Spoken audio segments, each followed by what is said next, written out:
Yes, so many thanks again for the invitation. And when we look back, the importance of working capital management for companies has increased recent years due to various crises, and especially since COVID. And unfortunately, the times of crisis continue. And though we as student credit and banks in general tries to support our customers in optimizing their working capital management with tailor-made solutions on both sides of the balance sheet, so receivables and payables.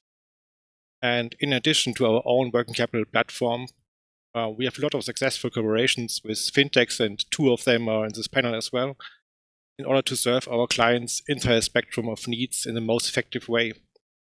And when you now think about the ways of innovation, I think already mentioned, very important for us as a bank is collaboration and partnerships with external partners.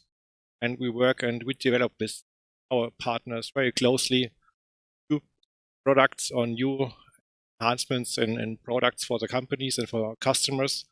And this can lead to a creation of new financing models, as example, or new products. And I think in this way, a real innovation could be an off-balance inventory finance product, still missing on the market.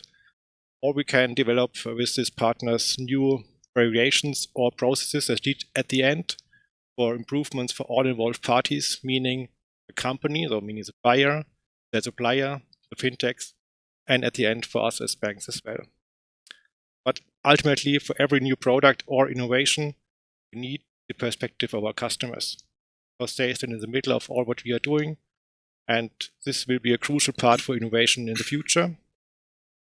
What we see as well is sustainable linked finance, nothing really new for our customers, but we see more and more customers extending their existing supply chain finance programs with ESG KPIs. And we as a bank can advise them before and during the implementation. And today we will talk a lot of technology and innovations in this spectrum. I think technology, as mentioned, with blockchain or AI or machine learning, will leverage banks and the corporates to automate supply chain finance processes, enhance efficiencies, and at the end, capture more suppliers, as already mentioned.